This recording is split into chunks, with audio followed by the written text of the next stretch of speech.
الذين إذا أصابتهم مصيبة قالوا إنا لله وإنا إليه راجعون إنكم بشيء من الخوف والجوع ونقص من الأموال والأنفس والثمرات وبشر الصابرين الذين إذا أصابتهم مصيبة قالوا إنا لله وإنا إليه راجعون.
Do you own a startup business? Are you aware of marketing opportunities? Connect with other youth businesses to explore and expand at this year's National Youth Agribusiness and Tourism Expo.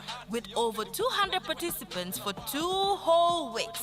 Yes, 2 weeks. Join the networking event trade with fashion and pitching competition to win up to $50,000 cash. $50,000 to be won. From 29th November to 12th December at the Independence Stadium. Stalls are as low as $4,000. So call 703-9499, 368-5556 or 780-9979. New Tase Trade Fair, presented by the Gambia Youth Chamber of Commerce.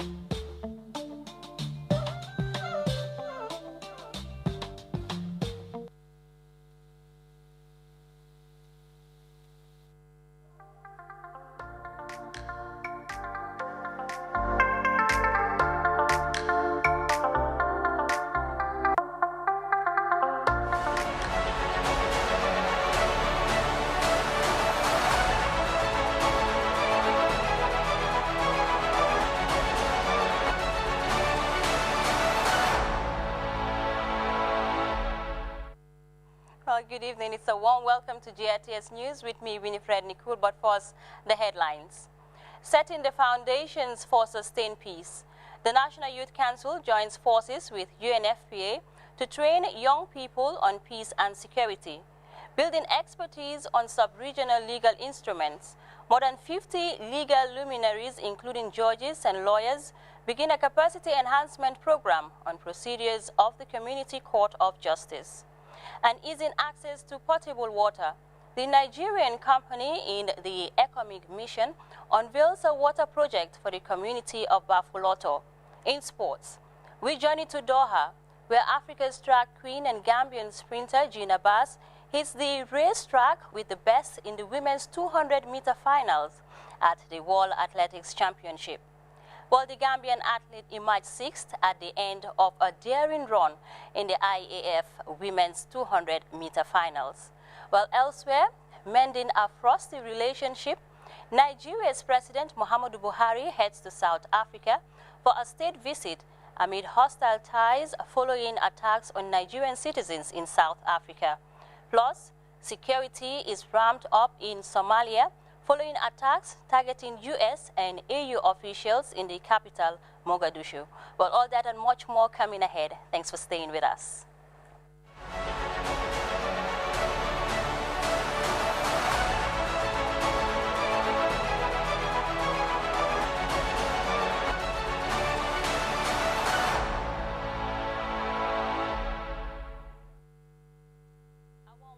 To the news. My name is Winifred Nicole. We begin with a major effort to boost and sustain national peace and security because the Gambian National Youth Council, with support from UNFPA through United Nations Peace Building Project, has launched open discussions and training programs for young people aimed at reflecting on peace and security in the Gambia.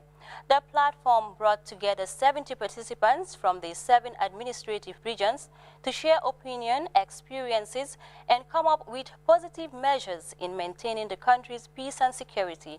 Majan Barrow has more on that.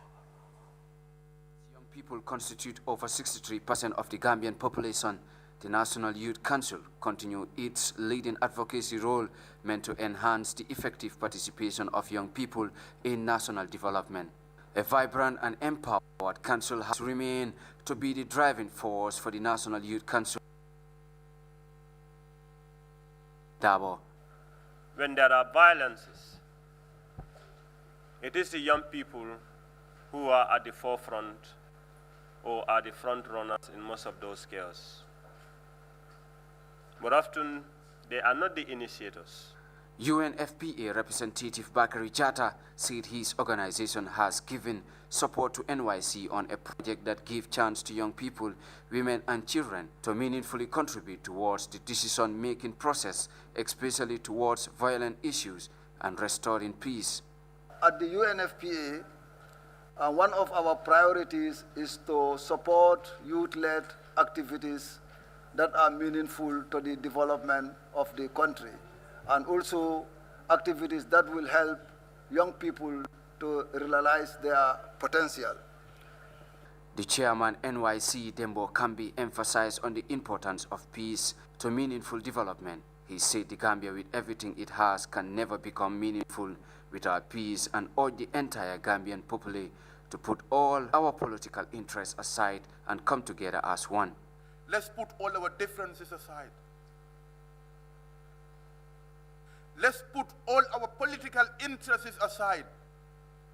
Let's put all our pocket interests aside and concentrate on the peace of this country. Because that money that you're looking for in whatever you're doing, you can never get it when there is war in this country. But we must also ensure that there cannot be any meaningful peace anywhere around the world without justice. Participants representing their region, such as Tala Kamara and Fabakari Sane, believe this initiative is important for them, as it will enable participants discuss issues affecting the peace and security of the country and come with positive measures in addressing the challenges of society. I believe this is very important, especially in this trying time of Gambia. As we all know, there is this 3 years Jotna, 5 years thing. So I think it's very important where young people gather to reflect on peace and security of this country. Young people, we have to believe our letter I. Sometimes it's difficult to say the second party will not do it. But if you said I will not do it, you said I am not going to do it, then it's going to be in a step in the very right direction. The convergence, which later avails participants with this chance to play their role towards national building, has been one that is anchored on open but frank discussion. Its resolution aims to develop a common position paper on peace and security in the Gambia. Majan Baro, GRTS News. The quest to meet national energy demands intensify, with officials at the Energy Ministry moving to execute the Gambian-German energy project, the GIZ Energy Project, signed between Germany and the Gambia, seek to boost the country's energy sector and augment power supply capacity. Senabu Jain has more on that. Shortfalls in nationwide access to sustainable energy pose a major challenge to development and growth in the Gambia. It's why the government, through the Energy Ministry, is advancing several partnerships to meet a growing national demand. The latest scheme engages donor support in a project funded by the GIZ and NAWEC under the Ministry of Energy. Officials say the program, which started in May 2018, will be completed by the end of 2019, with some installation works remaining to be finalized in the fourth quarter of this year. Project consultant Mr. Norbert Kolb described the project as a huge milestone that will expand bilateral relations between the two countries through energy production. We built up a brand new telephone system inside NAWEC. This was one of the first important things because the operators have to talk to each other. And we are doing that one on the one end with glass fiber cable, where we also transmit all the data and the control things that the people are working in the power stations have a view what others are doing. That is a part of the stability. Expressing his optimism about the project, Mr. Cole said with capacity training provided for staff of the National Energy Company and the new technology in place, the energy sector will enjoy renewed capacity to deliver its mandate. Alpha Robinson, the new managing director of NAWEC, is optimistic about the future, describing the day as a moment of celebration. The NAWEC boss said the project will stabilize power supply in the country. People are telling me that since then, since around the middle of August, the power system has stabilized significantly. Now that's what people are telling me. I certainly feel the same, both at home and at work. So that really bears testimony to what has been achieved here. German ambassador to Dakar, Senegal, Stefan Rulken, pledged the German government's continued support to partner with the Gambia in all sectors of development. Ambassador Rulken, however, appealed to the government to decentralize its projects across the country as a step that vastly supports development. It was a political visit. It was a promise that Germany would be a partner of the Gambia, and I'm happy to say that we kept the promise. And this project here is one of the elements which are part of this project, and that now, a bit later, we can see that this partnership is not only in words, but it's also in deeds. And it's also a promise for Germany that we will accompany the Gambia in the year to come. Minister of Energy and Petroleum Fafa Sanyang outlined the scope of the project, which he says focuses on 4 key areas, specifically the installation of independent communication infrastructure, provision of quality testing equipment for oil and lubricant, capacity building of NAWEC staffs on the operation and protection and maintenance of new communication system, among others. The Gambia electricity sector, subsector, was mainly characterized by insufficient generation capacity, limited transmission and distribution capacity, and double-digit technical losses. But through sweat and tears, foresight and perseverance, and with the support from German partners such as German government, the EU, the World Bank and other partners, this narrative on the electricity subsector is gradually changing. The major energy expansion project was unveiled by the German federal president Frank-Walter Steinmeier, who announced Germany's intervention to help stabilize electricity supply in the Gambia during his visit in December. Zainab Jang for GRTS News. The Chinese President Xi Jinping Tuesday presided over the celebration of the 70th anniversary of the People's Republic of China. The historic ceremony, attended by hundreds of thousands from across China and beyond, was meant to highlight the country's achievements over the past 7 decades. The Chinese leader addressed a crowd of millions with calls for sustained peace and unity in China and the world at large. Ibrahim Jallo reports from Beijing.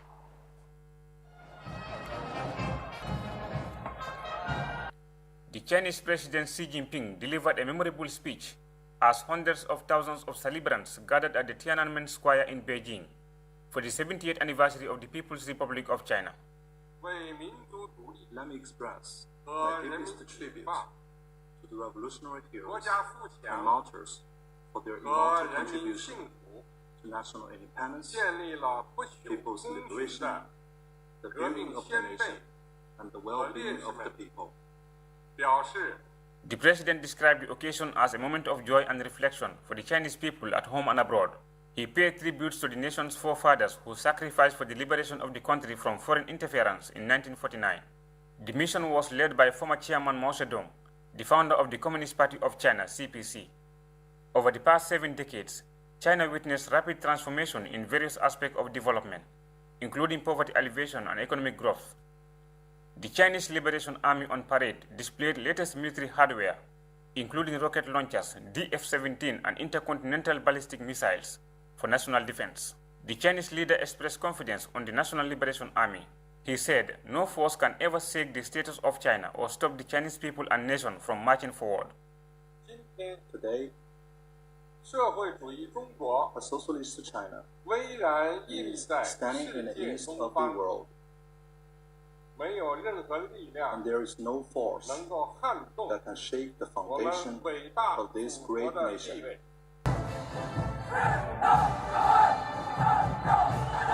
The ceremony ended with colorful march past by school children, volunteers and retired military personnel waving through the crowd. Ibrahim Jallo, GRTS News, Beijing. Well, lawmakers have benefited from a 3-day capacity building program on legislation procedures organized by the Commonwealth Parliamentary Association's UK branch. Louis Mendy reports the training offered legislative expertise to support the Gambia's transition to democracy. Here from the Commonwealth Parliamentary Association, the UK branch, and we're here to work with the Gambian Parliament on strengthening the scrutiny and the standing orders, the ways of Parliament overseeing legislation in this country.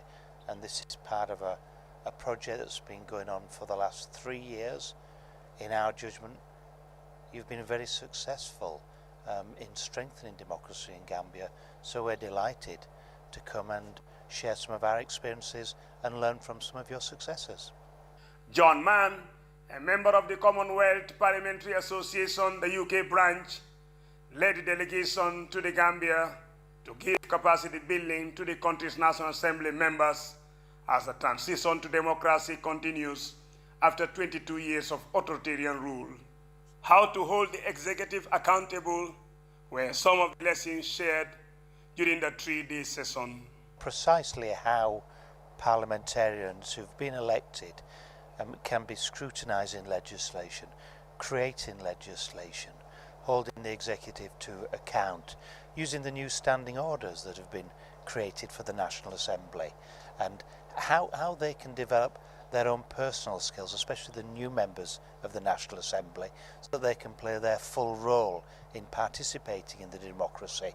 And that's something that we've been very delighted to share our experiences with and to learn from the Gambian experience. John Mann said the engagement with the National Assembly members was impressive. What we find particularly thrilling is the attitude and the endeavour of the members of the National Assembly, the seriousness with which they take their responsibilities, their keenness to learn new skills, which is always refreshing when we see members of any new parliamentarians who've been elected.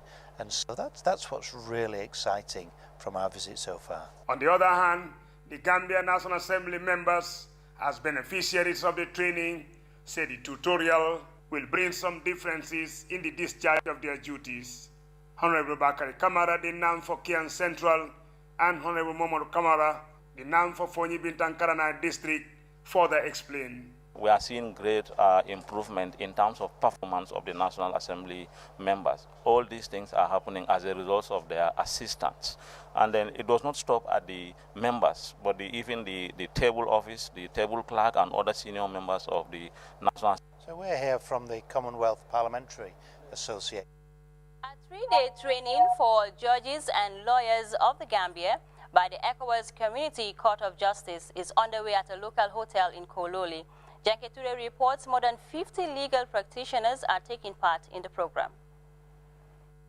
ECOWAS Court of Justice is an organ of the Economic Community of West African States, a regional integration community of 50 member states in the Western Africa. It was created pursuant to the provisions of Article 6 and 15 of the revised Treaty of the Economic Community of West African States. Of the Gambia on the practice, procedures and jurisprudence of the Community Court of Justice is mainly to acquaint participants with the organization and its procedures. We have done this similar exercise in Sierra Leone, Liberia, Ghana, Cape Verde. The session is interactive as well as informative.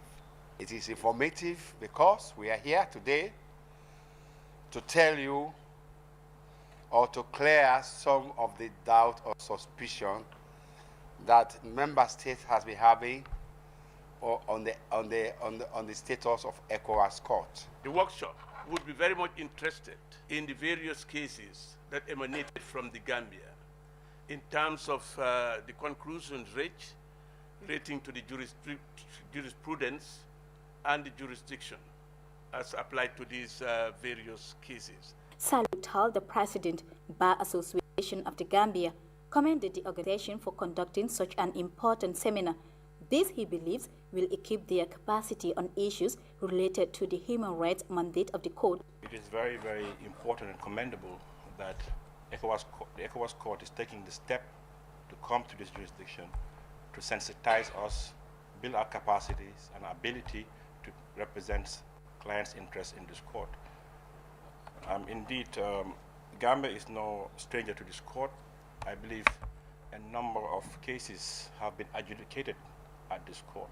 The training is one of the series of outreach programs which the organization has engaged itself with over the years, and subjects such as jurisprudence on human rights, the ECOWAS community law, procedure for enforcement of court's judgments, among others, will be discussed. It's an effort towards our yearning for the court to be conveyed in Gambia one day.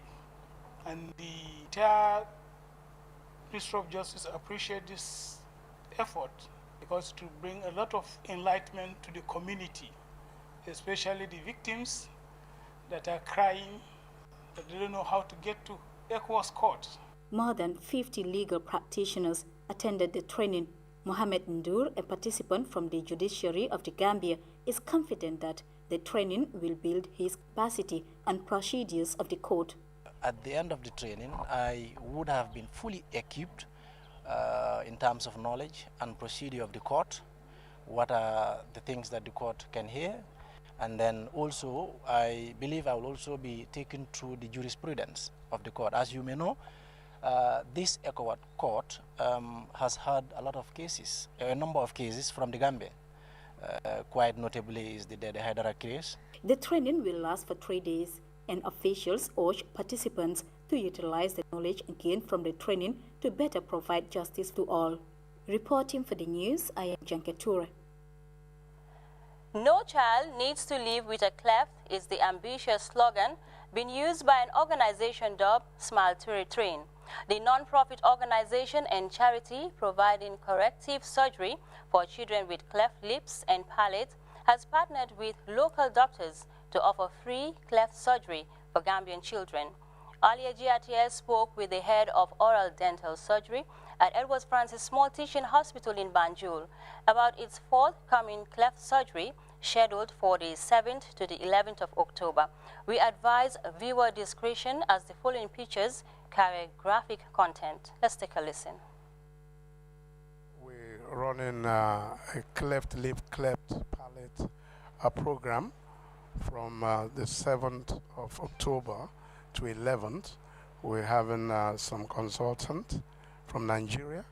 They're coming for the surgery, and with the team here are going to work together to ensure that children like this do not continue to live like this. We have here bilateral cleft lip, and after surgery you can see the beautiful picture here. And this is cleft palate, and after surgery that's what we're seeing. This is unilateral cleft lip, and after surgery you can see how handsome this boy has become. But the danger here is that when we delay surgery, some of these patients die. And that's why we organize this team coming. You know, we have a week surgery sponsored by Smile Train from America, but actually it's free surgery, free consultation, free clinical treatment. Anything we do here is free for the patients. We are appealing that people from the provinces everywhere that have a conditions like this that are seen should quickly come here from tomorrow, Thursday and Friday. I'm waiting here to examine them, to admit them, to prepare them for surgery. Even up till Monday, we're still screening them. So they should prepare, especially those who are far away, and start coming from tomorrow so that we'll be able to attend to them and they don't need to lose their baby. This is not a demonic, it's not a devil problem. It's a developmental issue. The Nigerian company in the economic mission has commissioned an electrically powered borehole for the community of Medina Nemasu at Bafuloto, whose residents face immense hardship to access potable water. The move, as Isa Tukete tells us, joins the mission's civil-military mandate. The project is aimed at reducing the untold hardship faced by this vulnerable community in accessing potable water. Coinciding with the 59th independence anniversary of Nigeria, the project's opening was graced by senior military officers, including the head of Nigerian and Ghanaian contingent commanders. The keynote address by Lieutenant Colonel Tijani Nagadu focused on the genesis of the project. The commanding officer of the Nigerian Company for Economic says it's part of their mission to strengthen civil-military relations through quick impact community projects. To further strengthen civil-military relations within our area of responsibility, the unit identified this community to be lacking potable water for drinking, cooking, and other household chores. It was for this reason that the Nigerian contingent, under the able leadership of Colonel A. Bello, the Deputy Force Commander and the Nigerian Contingent Commander, faced this community and also assessed the area and constructed this edifice you are seeing today. The contingent's mandate, according to the Nigerian top military to the Gambia, includes sporting activities, expanding social cohesion, and medical outreach schemes, among others. He noted that the project will go a long way in serving the needs of the local community, who found it difficult to access potable drinking water. Oluwasegun Ibidapo Obe, the Nigerian High Commissioner to the Gambia, while commissioning the project at $250,000, thanked his fellow countrymen for their foresight in helping a vulnerable community in their need of potable drinking water. As you are all testament to this occasion today, it goes to show and signify that we will always be friends with Nigeria. Like I said, of course, Gambia refers to Nigeria as a big brother. And what does big brother does to their brothers? They don't always leave them alone. So I can assure you that Nigeria, come what may, will be side by side with the Gambia. The Nigerian contingent to ECOMIG for deepening and furthering our relations in the realm of people-to-people contact with the people of the Gambia. His Excellency Ambassador Oluwasegun Ibidapo Obe expressed optimism that the project will strengthen bilateral relations between the two countries. Highlighting appreciation for the gesture, the community thanked the Nigerian Commission for their benevolent gesture, describing the move as a well-timed assistance. The Nigerian company ECOMIG-4 arrived in the Gambia early this year under the auspices of ECOWAS mission to assist the Gambia Defense and Security Forces expand national peace and security. For GRTS News, this is Aissatou Keita. But that report by Aissatou Keita takes us to our first commercial break. The sports news is up next. Do stay with us. The Gaitaf Special Economic Zone is a 106-acre mixed-use business park strategically located within the boundaries of Banjul International Airport, the Gambia. It is the only economic zone located within an airport in West Africa. Gaitaf Special Economic Zone is segmented into 4 separate zones: Commercial Zone, Industrial and Light Manufacturing, Logistics and Warehousing, Residential Zone. It is a highly secured economic zone with top-notch infrastructure, with eco-friendly buildings and beautiful landscaping. With attractive incentives and access to a pool of labor within the Gambia and the sub-region, the Gaitaf Special Economic Zone has already completed warehouses available to investors. Located less than 30 minutes away from the international seaport of Banjul, investors in the Special Economic Zone will enjoy a unique proximity to major markets around the world, including Africa, Europe, America, and Asia. For additional information, please visit www.gaitaf.com.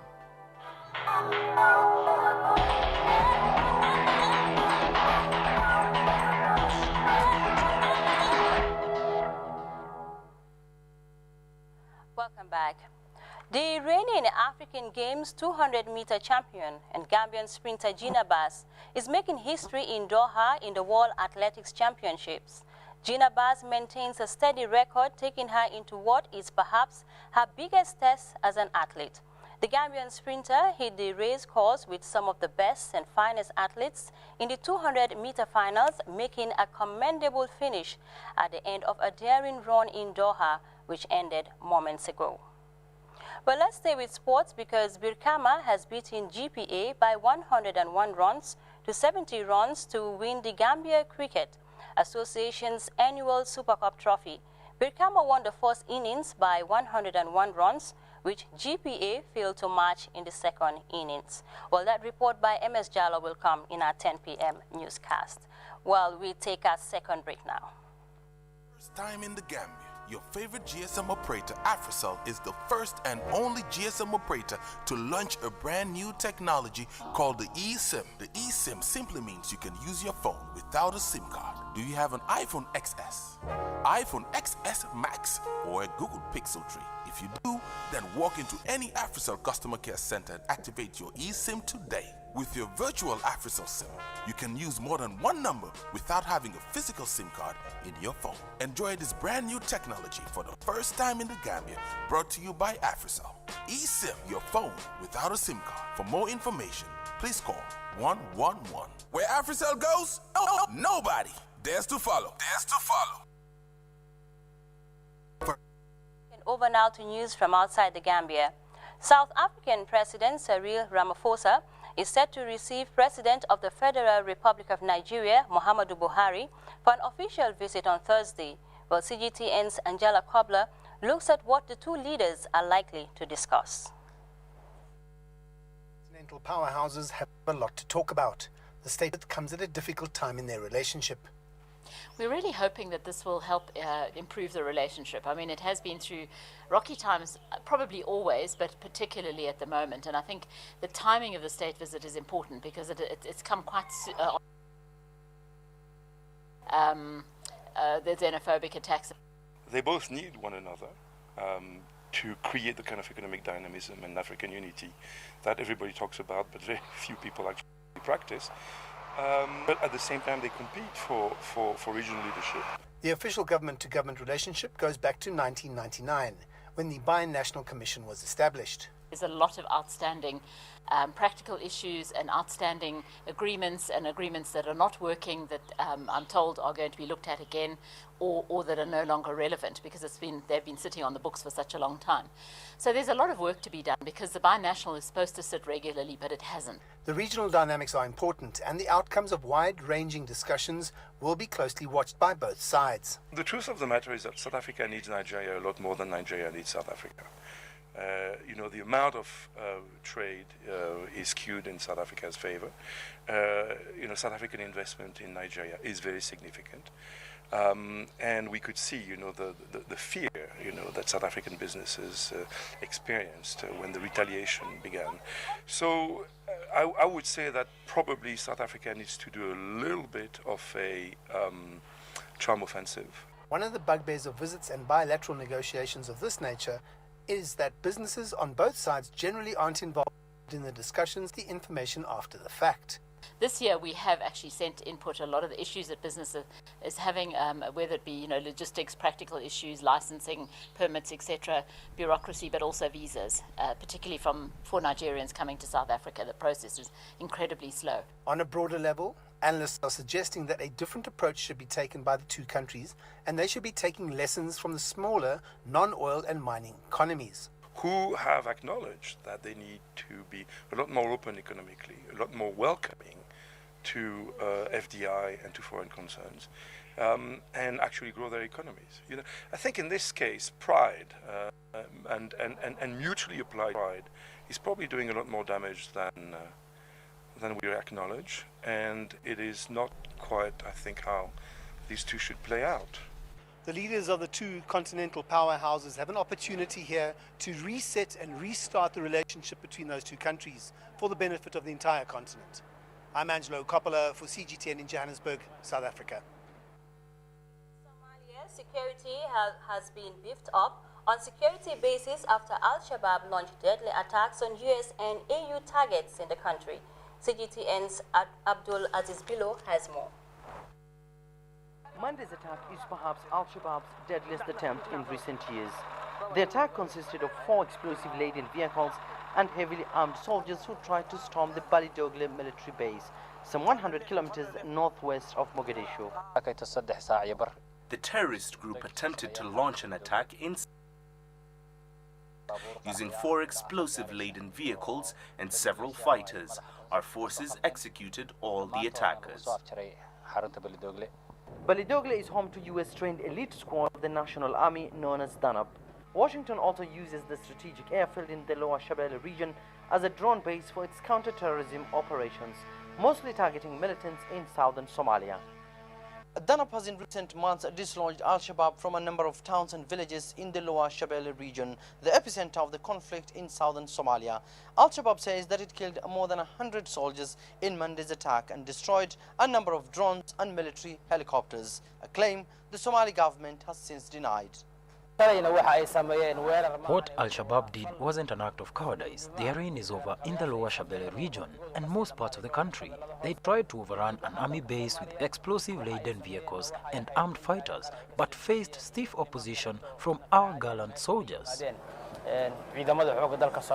Odigle and Parire are just but several towns the group lost in the past year. Al-Shabaab used these towns to extort revenue for its operations and offered a perfect cover to launch attacks on government forces and AMISOM troops. In recent years, we have seen increased attacks by Al-Shabaab. This is because the group is fighting for ideology and a cause. Reaching its targets remains its main priority, and unless it's overpowered immediately, then we will like. Meanwhile, Al-Shabaab also targeted a convoy of European Union military advisors in Mogadishu. None of the Italian soldiers and military trainers were killed or injured in that attack, the second less than a year. Analysts say that Monday's coordinated attacks on the European Union and US targets in the country is a message from the group that it remains committed to fighting both Somali and its international backers. Following the attack in Balidogle, experts now warn that the group is far from being eradicated.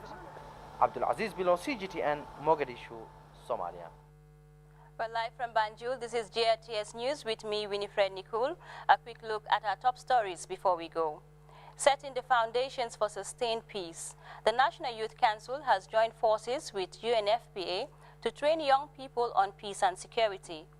Building expertise on sub-regional legal instruments. More than 50 legal luminaries, including judges and lawyers, have begun a capacity enhancement program on procedures of the Community Court of Justice. And easing access to potable water. The Nigerian company in the economic mission has unveiled a water project for the community of Bafoloto. In sports, we journeyed to Doha, where Africa's track queen, Gina Bass, has hit the race course with the best in the women's 200-meter finals at the World Athletics Championship, while Gina Baz made an admirable finish, emerging 6th at the end of a daring run in the women's 200-meter finals. Well, viewers, that was all in this edition of the News at 8. Join us at 10 for more news. Until then, do stay with GRTS and enjoy the rest of our programs.